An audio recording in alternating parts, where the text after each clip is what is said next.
اہم مسئلہ جو آج آپ کی خدمت میں عرض کرنا ہے وہی ملک کے اندر جو فتنہ منڈلا رہا ہے، جس کے سائے محرم سے پہلے بنے بادل اور ابھی تک چھائے ہوئے ہیں اور مزید اس کے اندر تیزی آ رہی ہے اور لا رہے ہیں، وہ ہے ملک کے اندر بڑھتی ہوئی فرقہ وارانہ نفرتیں، مسلکی نفرتیں، اور انہیں باقاعدہ اس کے اندر پمپنگ ہو رہی ہے، اس کے اندر ہوا بھر رہے ہیں، اسے ہوا دے رہے ہیں، اس آگ تو لگا دی ہے، اب اس کو شعلے بنانے کے لیے پھونکے مار رہے ہیں جگہ جگہ، مختلف شہروں میں مختلف مسالک اور مختلف لوگ جمع ہو کر مسلکی بنیادوں پر اجتماع کر کے اور پھر دوسرے مسالک کے خلاف نفرت کے اظہار کرتے ہیں، تدبیریں بنا رہے ہیں، پلاننگ کر رہے ہیں کہ اس مسلک نے اس مسلک کو کیسے لگام دینی ہے، اس نے اس کو کیسے لگام دینی ہے، انہوں نے ان کا تیا پانچا کیسے کرنا ہے، انہوں نے ان کا کیسے کرنا ہے، آئے روز آپ اخباروں میں بھی پڑھتے ہیں۔ اور اگرچہ آخر میں صحافیوں کو جو بیانیاں دیتے ہیں وہ یہ ہے کہ ملک کے اندر وحدت کے لیے، یکجہتی کے لیے اور مسالمت کے لیے یہ ہوا ہے، اگر جو اخبار میں دیتے ہو بیانیاں کہ ملک کے اندر مسلمانوں کے اندر اتحاد و یکجہتی کے لیے یہ سب کچھ ہے، تو پھر دوسرے مسالک والوں کو بلاتے کیوں نہیں ہو اس اجلاس کے اندر؟ اگر ملک کے اندر فرقہ واریت کے خاتمے کے لیے آپ کا اجلاس ہے تو پھر آپس میں اکٹھے ایک کیوں ہو گئے ہو؟ آپ سب کو بلاؤ، اس کے اندر سارے مسالک کو بلاؤ، مدرسے میں اجتماع ہوتا ہے سب کو بلاؤ، عروۃ الوثقیٰ میں اجتماع ہوا، تمام مسالک کو بلایا گیا، تمام مسالک بلا استثناء، جو مسلم مسلک اور مسلم مذہب شمار ہوتا تھا اس کو بلایا ہم نے، اور ان میں سے اکثریت آئے بھی اور آ کر اچھے انہوں نے خوبصورت اظہارات بھی کیے، وہ ابھی کتابی شکل میں ان کے اظہارات نشر ہونے والے ہیں، انشاءاللہ آ جائیں گے، سب پڑھیں گے، کتنے نورانی بیانات تھے ان لوگوں کے۔ اگر یہ فرقہ وارانہ مسالمت و مصالحت کی کوششیں ہیں تو پھر صرف دیوبند کیوں اکٹھا ہوتا ہے، صرف بریلوی کیوں اکٹھے ہوتے ہیں، صرف شیعہ کیوں اکٹھے ہوتے ہیں؟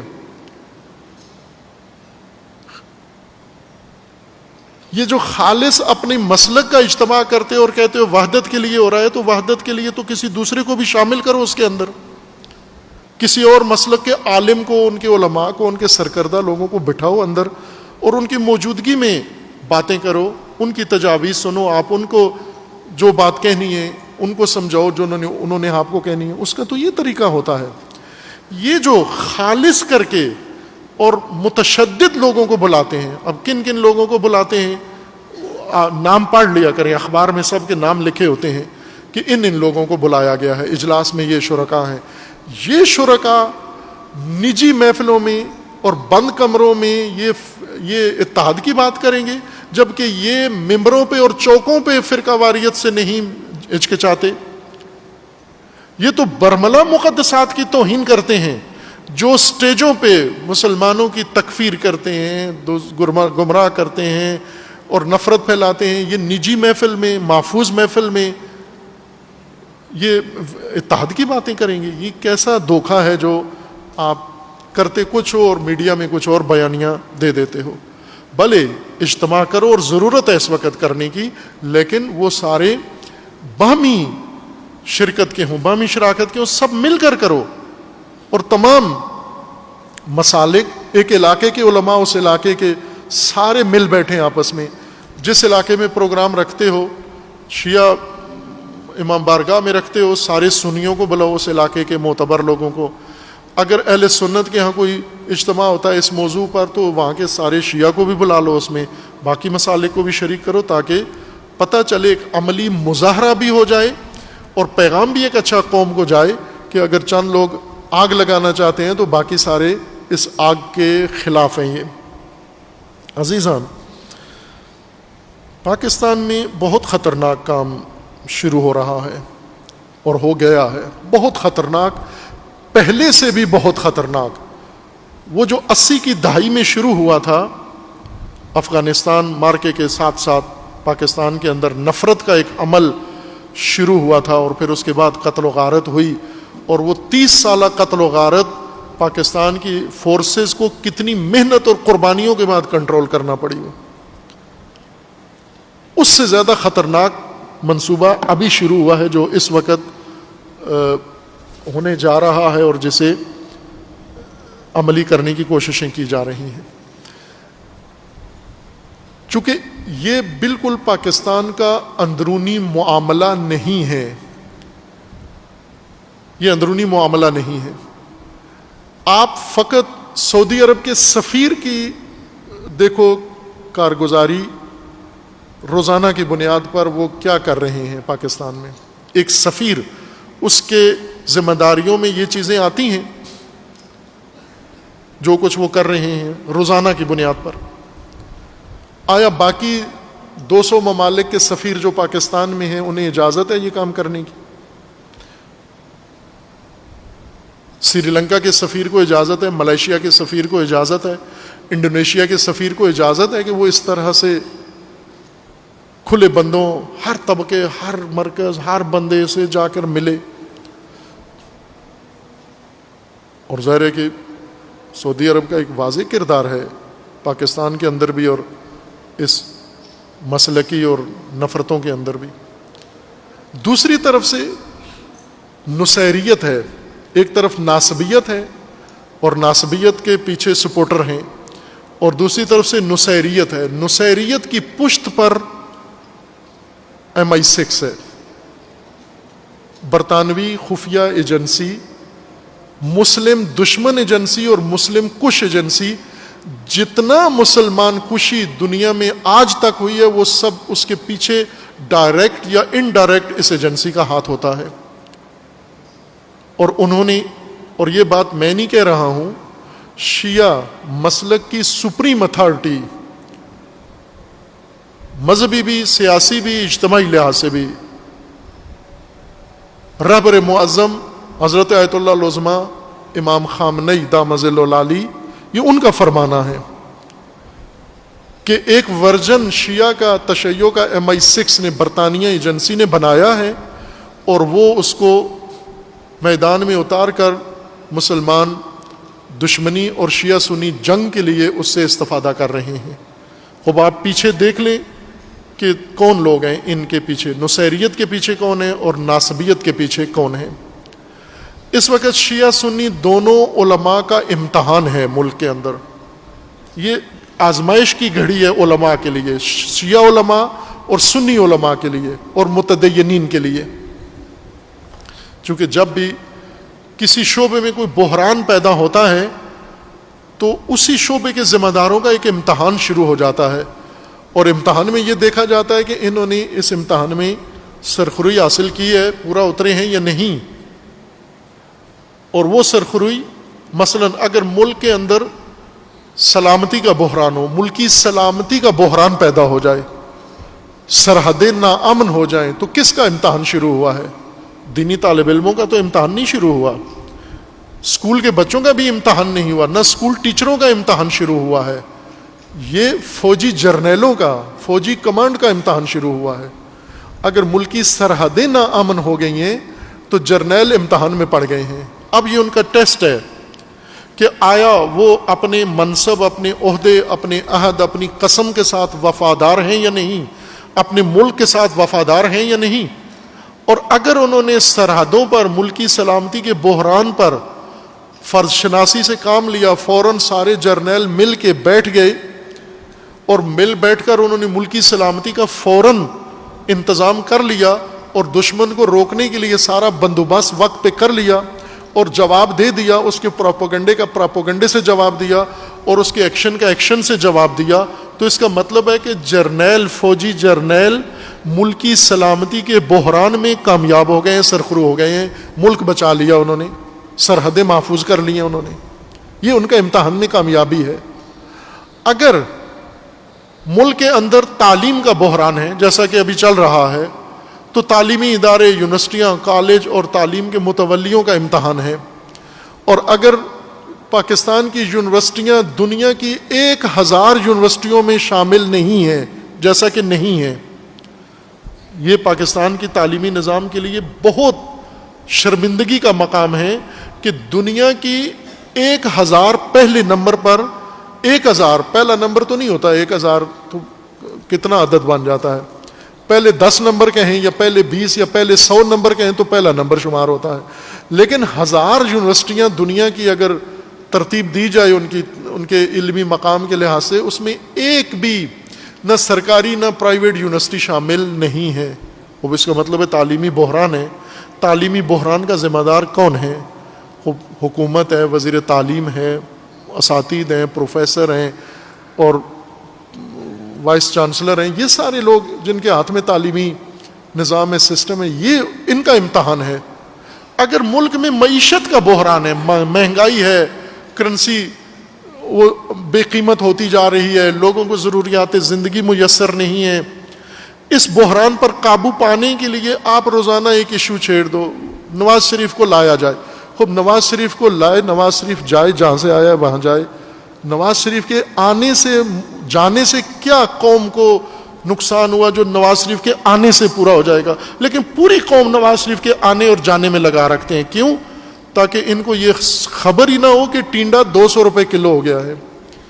وہ ٹینڈا جیسے جانور بھی نہیں کھاتا پاکستان میں، وہ انسانوں کو میسر نہیں ہے ابھی. اگر معیشت کا بحران ہے تو وزیروں کا امتحان ہے، حکومت کا امتحان ہے. اور اگر وہ نہیں کر پا رہے کہ گندم کے موسم میں آٹا نہیں ملتا اور گنا پیدا کرنے والے ملک میں چینی نہیں ملتی اور پٹرول نہیں ملتا، دوائیں نہیں ملتی، خوب یہ اس کا مطلب ہے یہ حکومت کا امتحان ہے، یہ حکمرانوں کا امتحان ہے، وزیروں کا امتحان ہے. اور نہیں قابو کر پا رہے، ناکام ہیں یہ.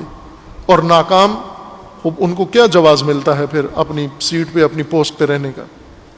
اسی طرح ہر شعبے میں، جس شعبے میں بھی اگر بحران پیدا ہوا ہے تو اس کا متعلقہ جو شعبہ ہے وہ اس کا ذمہ دار ہے.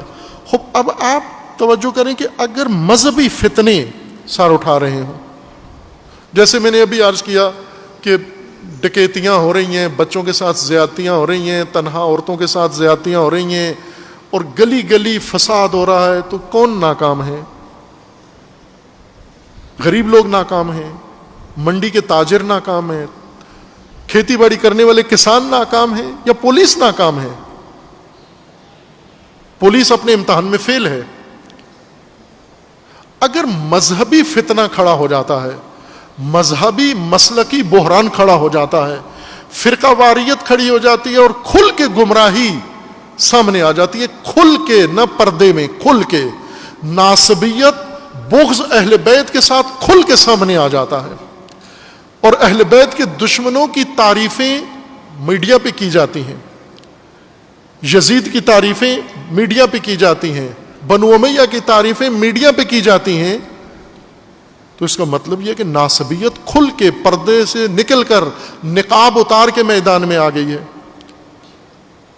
اور اسی طرح اگر نصیریت، یہ بھی پردے سے نکل کے سامنے ممبروں پہ آ کر شرک و کفر بک رہے ہیں، تو اس کا مطلب یہ ہے کہ یہ نصیریت بھی پردے سے نکل کر سامنے بے نقاب ہو کے آ رہی ہے. یہ کس کا امتحان ہے؟ پولیس کا ہے، عدالتوں کا ہے، ججوں کا کام ہے، اسکول ٹیچروں کا کام ہے، یہ علماء کا کام ہے، یہ علماء کا امتحان ہے.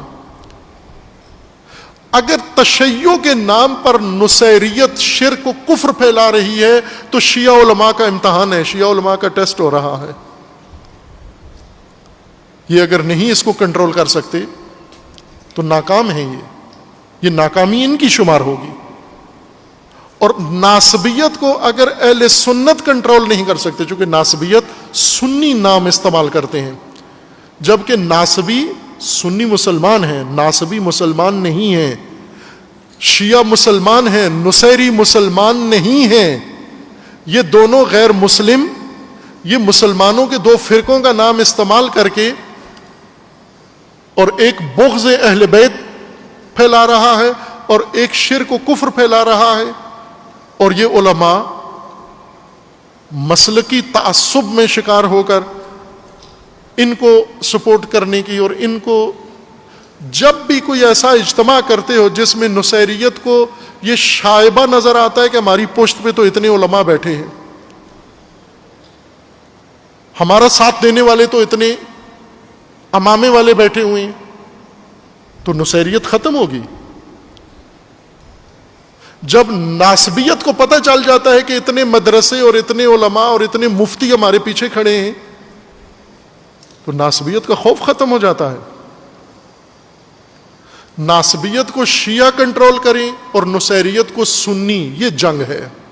اور اسی کے لیے میدان ہموار کیا جا رہا ہے کہ ناسبی اہل بیت کا بغض اظہار کریں اور شیعہ ریئیکشن دکھائیں. یہی تو جنگ ہے. اور نصیری آ کر مقدسات کی توہین کریں، صحابہ کی توہین کریں اور سنی مقابلے میں آ جائے. یہی تو وہ چاہتے ہیں یہ جنگ ہو. اس لیے ہر طبقے کا اپنا امتحان ہے. شیعہ علماء کا امتحان ہے یہ، سنی علماء کا بھی امتحان ہے یہ. اور اس میں یہ نہ کہیں کہ یہ وقت بھی گزر جائے گا اور ہم خاموش رہے، دبے لفظوں میں حمایت کریں، کھل کے حمایت کریں. بھلے آپ اپنے مسلک میں ممکن ہے کوئی عالم نصیریت میں مشرکوں کے گروہ میں تعریف کی جائے اس کی، اس اتنی سی بات پہ جب یزید کے دربار میں سنیں ناسبیت کے حامی اور نصیریت کے حامی سنیں، یہ جب یزید کے دربار میں اہل بیت کو حاضر کیا گیا اسیر کر کے، امام سجاد علیہ الصلوۃ والسلام وہاں موجود ہیں زنجیر میں، جناب زینب علیہ ثانیہ زہرا اور خاندان رسول سارا موجود ہے وہاں پر، اور یزید نشے میں مست. اس نے یہاں پر درباری خطیب، درباری عالم، تنخواہ خار اس نے کھڑا کیا. وہ ممبر پہ چڑھا اور ممبر پہ چڑھ کر اس نے خطبہ پڑھا. امام سجاد علیہ السلام زنجیر میں قیدی کی حیثیت سے کھڑے ہوئے ہیں، اہل بیت کھڑے ہوئے ہیں، یزید اپنے درباریوں سمیت بیٹھا ہوا ہے نشے میں مست. اور درباری خطیب کو یزید نے حکم دیا، چونکہ پہلے یزید نے شعر پڑھے، ان کا جواب بی بی زینب نے دیا، ثانیہ زہرا نے دیا، اور یزید کو اس کے دربار میں رسوا کیا. جب رسوائی اس نے دیکھی اپنی کہ میں تو رسوا ہو گیا ہوں، اس نے تلافی کے لیے، دربار کے ماحول کو بدلنے کے لیے جو بی بی کے خطبے سے پیدا ہو گیا تھا، اپنے درباریوں میں جب وہ خبیث رسوا ہوا تو اس نے اپنے سے زیادہ خبیث ایک خطیب کو، درباری کو حکم دیا کہ تو چڑھ ممبر پر اور اب تو خطبہ دے. چونکہ وہ پڑھا ہوا تھا، عالم تھا، خطیب تھا، خطابت و فصاحت و بلاغت جانتا تھا، لہذا وہ اگر ایک شعلہ بیانی کرے گا جب، تو یزید کے تعریفیں کرے گا اور اہل بیت کے خلاف بولے گا، تو پھر یزید کو تھوڑی سی تسلی ہو جائے گی کہ اب ماحول بہتر ہو گیا ہے. اس نے اس مقصد کے لیے درباری خطیب کو حکم دیا کہ تو چڑھ.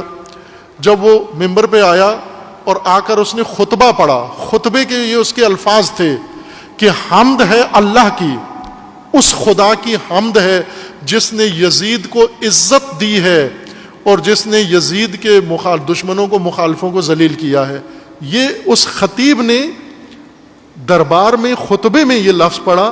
تو اسی وقت امام سجاد جو قید میں ہیں، زنجیروں میں ہیں، طوق میں ہیں اور خستہ ہیں اور تازیانے کھائے ہوئے ہیں اور غمدیدہ ہیں، سوگوار ہیں، اتنے جنازے کربلا میں اپنے بابا کے، بھیا کے اور اصحاب کے چھوڑ کر آئے ہیں، اس حالت میں امام سجاد علیہ السلام نے جب اس درباری خطیب کا یہ خطبہ سنا تو کیا فرمایا، اس کو کیا جواب دیا؟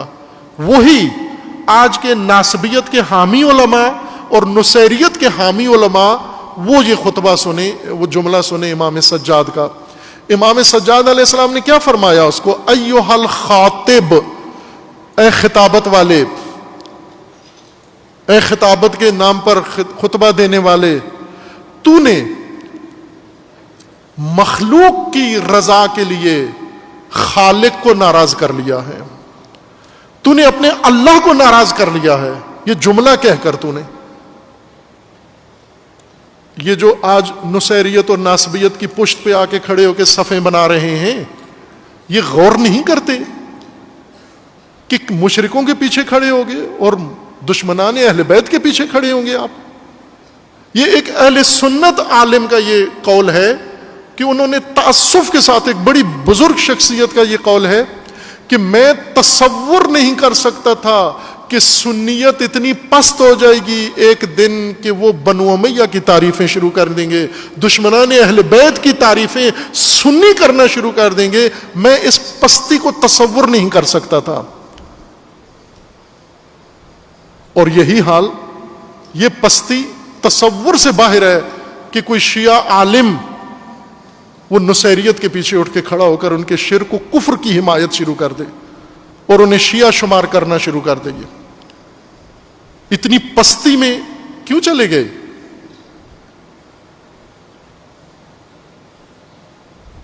علماء کا امتحان ہے. اس امتحان میں علماء نے عالمانہ کردار ادا کرنا ہے جو قرآن نے ان کے لیے مقرر کیا ہے. انما یخشی اللہ من عبادہ العلماء. اللہ سے خشیت رکھنے والے، اللہ کی پرواہ کرنے والے فقط علماء ہیں. اور اللہ تعالیٰ نے علماء کو کہا ہے لا تخشوہم وخشونی، لا تخشوا الناس. لوگوں کی پرواہ مت کرو، میری پرواہ کرو، میرا خیال رکھو، دھیان میری طرف ہو. یہ فتنہ یہاں پہ ختم ہو سکتا ہے اگر نصیریت کی پشت سے کچھ لوگ ہٹ جائیں اور ناسبیت کی پشت بان اس کی پشت سے ہٹ جائیں. یہ فتنہ یہاں مر جائے گا، ختم ہو جائے گا، نابود ہو جائے گا.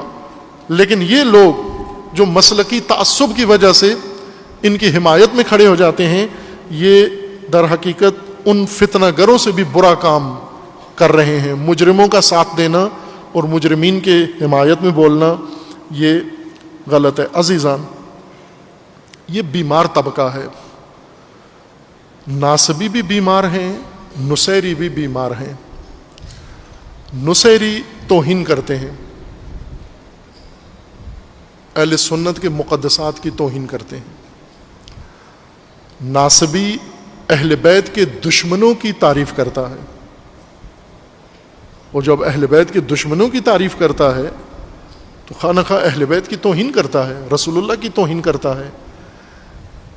ان کو توہین سے کیا حاصل کیا ہوتا ہے؟ فائدہ کیا ہے؟ توہین سے نتیجہ کیا لیتے ہیں؟ توہین کر کے تسکین ملتی ہے. کچھ لوگ بیمار ہوتے ہیں ذہنی، ایسے لوگ ہیں نا جن کو قتل کر کے، تشدد کر کے، یہ پولیس کے اندر ایسے لوگ ہوتے ہیں جو بے گناہوں کو بھی بے تحاشا مارتے ہیں. اس قیدی نے کچھ بھی نہیں کیا، کوئی غلطی نہیں کی، کوئی گستاخی نہیں کی.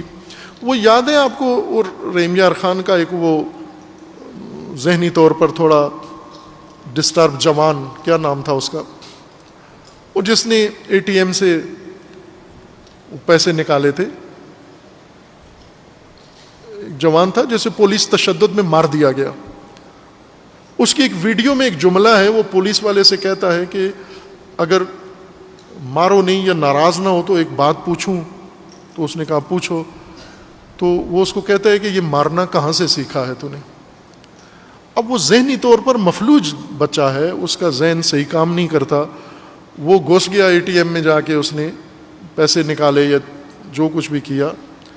تو جب ذہنی اس کا توازن ہی ٹھیک نہیں ہے تو وہ تو مجرم بھی نہیں ہوتا، نہ شریعت میں مجرم ہے نہ قانون میں مجرم ہے.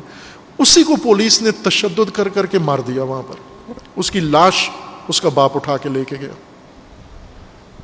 اب یہ کیوں ایک ذہنی معذور آدمی پر اتنا تشدد کیوں کرتا ہے؟ چونکہ یہ تشدد سے تسکین پاتا ہے. یہ جلاد ہے، یہ درندہ ہے. درندہ ضرورت کے لیے تشدد نہیں کرتا، درندہ تسکین کے لیے تشدد کرتا ہے. یہ جو توہین کرتے ہیں، گالی کے بغیر نام نہیں لیتے، عام لوگوں میں بھی ہے، خاندانوں میں بھی ہے. مثلا گھر کے اندر ایک آدمی ایک گالی دیتا ہے، ہمیشہ چھوٹے بڑوں کی توہین کرتا ہے، تحقیر کرتا ہے، تذلیل کرتا ہے. خوب اس کو کیا فائدہ ملتا ہے؟ سب تو نفرت کرتے ہیں اس سے، اس کو خود تسکین ملتی ہے. یہ بیمار ہے قلبی، جس طرح قرآن کریم نے کہا ہے نا فی قلوبہم مرض، بیمار دل ہیں. جن کے دلوں کی بیماریوں میں سے ایک یہ بیماری ہے کہ انسان کو جرم سے تسکین ملتی ہے، تشدد سے تسکین ملتی ہے، توہین کرنے سے تسکین ملتی ہے. یہ مقدسات کی توہین کیوں کرتے ہیں؟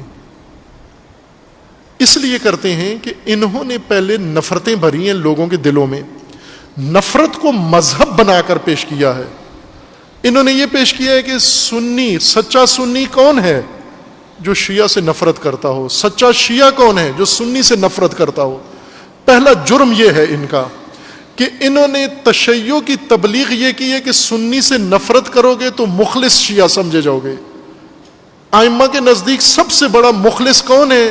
جو سب سے زیادہ سنی کی توہین کرتا ہے. یہ انہوں نے پہلے تبلیغ کیا ہے. اور اسی طرح سنی رسول اللہ کے نزدیک، صحابہ کے نزدیک سب سے مخلص سنی کون ہے؟ جو شیعہ کی اور توہین کرتا ہے، اہل بیت کی توہین کرتا ہے. جب نفرتیں تم نے بھری ہیں ان کے اندر، اب یہ تمہاری نفرت کی منڈی ہے، یہ نفرت کے خریدار ہیں. یہ عوام، یہ پبلک، جب ان میں تم خطابت کرنے جاتے ہو، یہ کچھ اور نہیں سننا چاہتے، صرف تم سے نفرت سننا چاہتے ہیں. وہ نفرت جو تم نے خود بھری ہے ان کے اندر. پھر ان کی نفرت کو تسکین دینے کے لیے تم نفرت انگیز اور نفرت امیز باتیں کرتے ہو اور اس کو مذہب کا نام دیتے ہو. تم یہ تو نفرتوں کے تاجر ہیں، نفرتوں کی تجارت کرتے ہیں. وپار ہے ان کا، کاروبار ہے ان کا. عوام بیمار کر دیے ہیں تم نے. عزیزان، آپ خود اپنا جائزہ لیں. اگر ہمارے دلوں کے اندر مسلمان کی نفرت ہے، بیمار ہو تم، سالم آدمی نہیں ہو. قرآن کریم میں اللہ تعالیٰ نے بندگان خدا کی صفت یہ بیان کی ہے کہ اے پروردگار، اللہم اغفر لنا ولإخواننا الذین سبقونا بالایمان ولا تجعل فی قلوبنا غلا للذین آمنوا. اے رب، اے پروردگار، ہماری مغفرت فرما اور ہمارے ان بھائیوں کی بھی مغفرت فرما جو ایمان میں ہم پر سبقت رکھتے ہیں. اور اے پروردگار، لا تجعل فی قلوبنا غلا، اے خدایا میرے دل میں، میں مسلم کے دل میں، میں مومن کے دل میں کسی مسلمان کی نفرت نہ ڈالنا، کسی مسلمان کا کینہ نہ ڈالنا، کسی مسلمان کے خلاف بغض نہ ڈالنا میرے دل میں. لا تجعل فی قلوبنا غلا للذین آمنوا، اہل ایمان کی نفرت میرے دل میں نہ ڈالنا. اگر اہل ایمان کی نفرت آ گئی ہے تمہارے دلوں میں تو سمجھو کورونا سے زیادہ خطرناک وائرس تمہارے دل میں چلا گیا ہے، تباہ کن بیماری تمہارے اندر چلی گئی ہے. اہل ایمان کی نفرت سے دلوں کو پاک کرو. اور جب یہ پیشہ ور آتے ہیں جن کو لاکھوں روپیہ فیس دے کے اور ان سے تقاضا کرتے ہو کہ نفرت سنا، ڈیمانڈ کرتے ہیں نفرت سنا. وہ ایک کمبخت نے جو توہین آمیز بات کی مقدسات اہل سنت کی، اس نے ساتھ کہا کہ آج بانی مجلس نے مجھے خصوصاً یہ موضوع دیا ہے کہ میں اس موضوع پہ بات کروں، توہین آج میں کروں. یعنی ڈیمانڈ ہے، فرمائش ہے. بانی فرمائش کر رہا ہے کہ میں توہین کروں آج، اور مجمع واہ واہ کرتا ہے. یعنی مجمع بھی نفرت سننے کے لیے بیٹھا ہوا ہے. کیوں نفرت انگیز باتوں پہ واہ واہ کرتے ہو؟ اگر آپ کے سامنے شہوت انگیز باتیں کی جائیں واہ واہ کرو گے.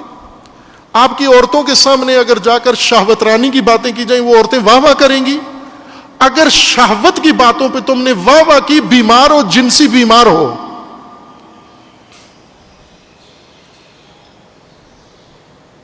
شہوت رانی کی باتوں پہ تو شرمندہ ہونا چاہیے، نفرت ہونی چاہیے، بیزاری ہونی چاہیے. کیوں کر رہے ہو؟ ہم مسلمان ہیں، مومن ہیں، یہ اللہ کا گھر ہے، یہ مسجد ہے، یہ امام بارگاہ ہے، یہ مجلس اہل بیت ہے.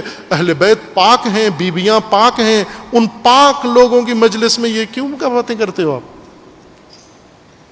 نفرت کی باتیں پسند کی جاتی ہیں. بیمار کر دیا ہے سب کو. نفرت پسند نہ کرو، مسلمانوں کے متعلق نفرت پسند نہ کرو. یہ نفرت پھیلا کر پھر اس نفرت کے حس کو تسکین کی ضرورت ہوتی ہے. آپ نے خاندانوں میں دیکھا ہوگا کہ خاندان کے اندر بھائیوں میں جھگڑا ہو جاتا ہے، چچا میں جھگڑا ہو جاتا ہے، اور دو گروپ بن جاتے ہیں. پھر وہ الگ الگ پارٹیاں بنا کر روزانہ ایک دوسرے کے خلاف نفرت امیز باتیں کر کے تسکین حاصل کرتے ہیں. انہیں بڑا سکون ملتا ہے جب ان کے مخالف کی کوئی برائی کرتا ہے، انہیں سکون ملتا ہے. عزیزان، اگر مقدسات دین کی توہین سے تمہیں سکون ملتا ہے اور تمہیں تسکین ملتی ہے تو بیمار ہو تم. مسلمانوں کی توہین سے اگر تمہیں سکون ملتا ہے بیمار ہو تم. اہل بیت کے دشمنوں کی تعریف سے تمہیں سکون ملتا ہے بیمار ہو تم.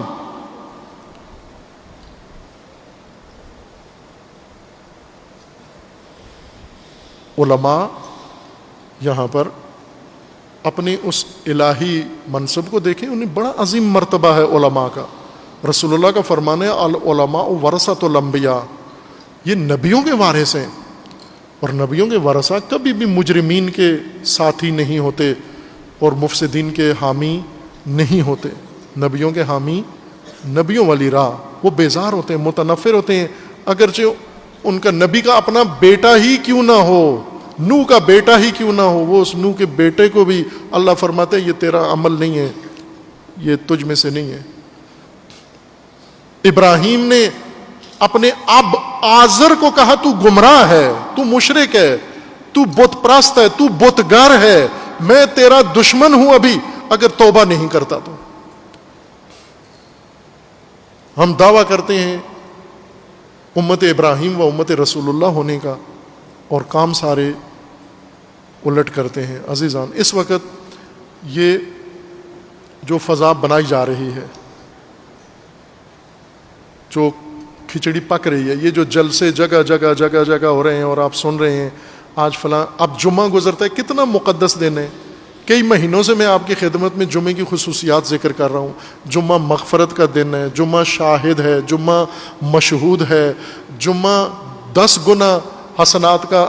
اب جمعہ اتنے عظیم دن ہے, عبادت کا دن ہے, اور جمعہ کو تبدیل کر دیا گیا نفرت میں. جمعہ کے دن ریلیاں, نفرت کی ریلیاں نکالو, جمعے کے دن نفرت کے اجتماعات کرو, جمعے کے دن دوسروں پر حملے کرو. جمعہ کو کیا تبدیل کر دیا؟ نفرت کا دن ہے, یہ تو محبت کا دن تھا, یہ تو بندگی کا دن ہے اللہ تعالیٰ نے بنایا.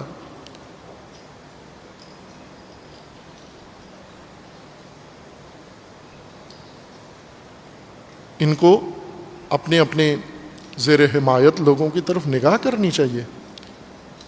تشیع سے کیا تعلق ہے نصیریت کا؟ کون سا عالم ہے جو یہ ربط جوڑے گا نصیریت اور تشیع کا؟ اگر نصیریت اور تشیع کو تم نے ایک کیا تو نصیریت کو فائدہ ہو یا نہ ہو, تشیع نابود ہو جائے گا. یہ میں ایک طالب علم کی حیثیت سے کہہ رہا ہوں, نوٹ کر لیں عزیزان, آج کی تاریخ نوٹ کر لیں آپ. اور اگر نصیریت سے تشیع نے اپنی علیحدگی نہ کی اور نصیریت کو اپنی صفوں سے نکال باہر نہ کیا تو اسی ملک میں دیکھ لینا ایک دن تشیع کو بہت خوفناک دن دیکھنا پڑے گا جو تصور نہیں کر سکتے آپ. اور یہی حال تسنن کا ہے. اگر سنیت نے ناسبیت کو اپنی صفوں سے علیحدہ نہ کیا اور اپنی صفوں سے باہر نہ نکالا, اپنی صفوں کی تطہیر نہ کی, تو ناسبیت کو فائدہ ملے نہ ملے سنیت نابود ہو جائے گی, سنی تشخص ختم ہو جائے گا. اپنے آپ کو بچاؤ, تشیع کا بقا ہے. آپ تشیع کی سلامتی کے لیے یہ قدم اٹھاؤ اور سنیت کی سلامتی کے لیے آپ اپنی صف کی تطہیر کرو. ناسبیت اور نصیریت یہ دونوں ایک سکے کے دو رخ ہیں, ایک سکے کے دو رخ ہیں. جو کام کرنے کے لیے سفیر متحرک ہو, سفیر لفافے تقسیم کر رہے ہوں, اور سفیر غیر ملکی ملک کے اندر یہ فضا بنا رہے ہوں اور ملاقاتیں کر رہے ہوں, اور جن کے لیے برطانوی ایجنسی اتنی ایکٹیو ہو رہی ہو, ان کے بارے میں سادگی کیوں برتتے ہو آپ؟ انہیں یہ کیوں کہتے ہو کہ ہم انہیں ساتھ ملا کے ٹھیک کر لیں گے؟ اگر ان کو ساتھ ملا کے ٹھیک کر سکتے تھے, قادیانیوں کو کیوں علیحدہ کیا ہے؟ اگر نصیریوں کو ساتھ ملا کے تم مسلمان کر سکتے ہو تو پھر قادیانیوں کو کیوں کہا ہے کہ یہ غیر مسلم ہے؟ انہیں بھی ساتھ ملا کے ٹھیک کر لیتے تم, یا ان کے اندر بھی ساتھ مل کے انہیں ٹھیک کر لیتے تم. وہاں تو شیعہ سنی دونوں نے اتفاق کیا ہے کہ یہ مسلم نہیں ہے. اگر ختم نبوت کا منکر اسلام سے باہر چلا جاتا ہے تو اللہ کی توحید کا منکر اسلام میں کیسے اندر بیٹھا ہوا ہے؟ الوہیت اللہ کا منکر وہ کیسے ابھی تک بیٹھا ہوا ہے آپ کے اندر؟ کیا ختم نبوت سے کم ہے اہمیت توحید کی؟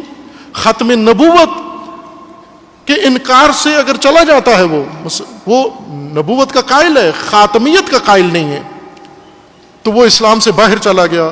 یہ تو اللہ کا ہی نہیں مانتا، اللہ کو ہی نہیں مانتا، یہ تو اللہ کی الوہیت کو نہیں مانتا، یہ تو اللہ کی ربوبیت کو ہی نہیں مانتا.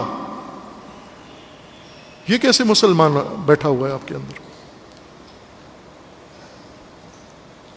اگر قادیانی منکرین ختم نبوت باہر نہ نکالے جاتے تو یقین جان لو ان کو اگر ساتھ اپنے ملا کے ان کو ٹھیک کرنے کی کوشش کی جاتی تو آج سارے سنی بھی نعوذ باللہ منکر ختم نبوت ہوتے، سارے شیعہ بھی منکر ختم نبوت ہوتے. یہ ساتھ ملانے کا یہ نتیجہ نکلنا تھا، یہ فائدہ نکلنا تھا تمہیں. ساتھ رکھنے کا کیوں؟ وہ پاگل تھے جنہوں نے ان کو باہر نکالا ہے مل کر، شیعہ سنی سب نے مل کر ان کو کہا یہ نہیں ہے مسلم. ان کا دماغ تو ٹھیک تھا، خراب تو نہیں تھا ان کا دماغ. تو ان سے زیادہ بڑے شدید تر دشمن ہیں یہ ناصبی اور نصیری. قادیانی آپ کا عقیدہ خراب کرتا ہے، ناصبی آپ کی جان کا بھی دشمن، آپ کے مال کا بھی دشمن، آپ کی ناموس کا بھی دشمن. جو رسول اللہ کے بیٹے ذبح کر سکتا ہے، گلے کاٹ سکتا ہے، وہ کس چیز کا وفادار ہو سکتا ہے؟ جو یزید کو رحمت اللہ کہتا ہے اس سے کیا توقع کریں گے آپ؟ وہ رحم کرے گا آپ پر؟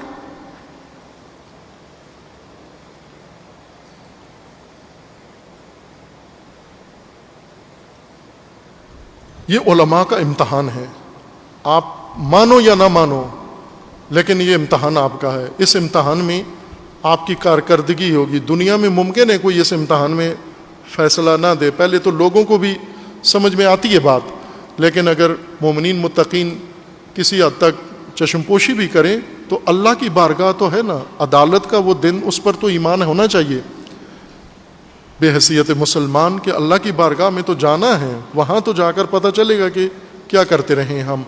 اس لیے یہ علماء کرام کا خالص میدان ہے. اور علماء دونوں سلسلوں کے شیعہ و سنی یہ آپس کی کارنر میٹنگوں کے بجائے یہ اجتماعی باہمی مل کر ایک دوسرے کے ساتھ یہ اجتماعات کریں اور پوری قوم کو پیغام دیں کہ یہ دونوں طبقے ہم میں سے نہیں ہیں. شیعہ نصیریت سے برات کا اعلان کرے اور سنی ناصبیت سے برات کا اعلان کرے. یہ تبرئہ، اس کے اندر تشیع کی بھی بقا ہے اور اس کے اندر تسنن کی بھی بقا ہے. اور یہ کام اگر کر لیں آپ تو سمجھیں آپ نے اس موجودہ نسل پر بڑا احسان کیا ہے. آپ نے نہیں کیا، اللہ تعالیٰ کا فرمانا ہے کہ اگر تم نے دین کی خدمت نہیں کی، دین کے کام نہیں آئے،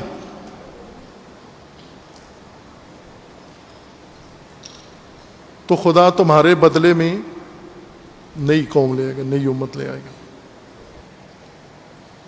یا ایھا آیا 54 سورہ مائدہ، یا ایھا الذین آمنوا من یرتد منکم عن دینہ،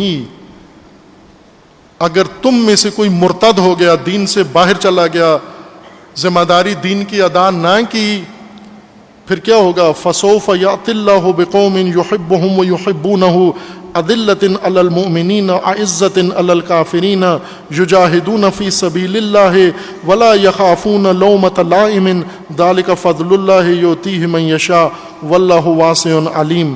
انما ولیکم اللہ ورسولہ والذین آمنوا الذین یقیمون الصلاۃ ویؤتون الزکاۃ وہم راکعون ومن یتول اللہ ورسولہ والذین آمنوا فإن حزب اللہ هم الغالبون. اے مومنو، اگر تم نے دین سے روگردانی کر لی، منہ پھیر لیا، تو تمہارے بجائے اللہ وہ قوم لائے گا جو اللہ کو پسند کرتی ہے اور اللہ انہیں پسند کرتا ہے، اور جو اللہ کی راہ میں کوشش کرنے والے ہیں اور جو مومنین کے اوپر نرمی رکھتے ہیں، مومنین کے ساتھ اور کفار کے ساتھ، دشمنوں کے ساتھ سختی رکھتے ہیں. یجاہدون فی سبیل اللہ، اللہ کی راہ میں کوشش کرتے ہیں، جہاد کرتے ہیں. ولا یخافون لومۃ لائم. آج یہ بڑے بزرگ علماء جن سے توقع بھی نہیں کہ وہ دباؤ میں آئیں گے، وہ ملامت کے خوف سے جرم کی تائید کر بیٹھتے ہیں۔ یہ سب سے بڑی بات ہے جو قرآن فرما رہا ہے، لا یخافون لومۃ لائم، خدا وہ لوگ لائے گا، نکالے گا کن کو میدان سے، یہ من یرتد منکم، یہ وہ ہیں جو ملامتوں سے ڈر کر مجرموں کے ساتھ جا بیٹھتے ہیں، ملامتوں سے ڈر کر، مذمتوں سے ڈر کر یہ حق بات نہیں کرتے تاکہ ہم پر ملامتیں نہ کریں، ملامتوں کے خوف سے اپنا فریضہ ترک کر دیتے ہیں، انہیں خدا باہر نکال کر دین سے، اور ان کی جگہ وہ قوم لائے گا جو ملامتوں سے نہیں ڈرتے، جو کسی ملامت کی پرواہ نہیں کرتے۔ اور یہ وہ لوگ ہیں کہ ذالک فضل اللہ یؤتیہ من یشاء، اور پھر ساتھ ہی آیہ ولایت فرما دی گئی ہے کہ انما ولیکم اللہ ورسولہ والذین آمنوا الذین یقیمون الصلاۃ ویؤتون الزکاۃ وہم راکعون، کہ اللہ تمہارا ولی ہے، رسول تمہارا ولی ہے، اور رکوع میں زکوٰۃ دینے والا، نماز کی حالت میں رکوع میں زکوٰۃ دینے والا تمہارا ولی ہے۔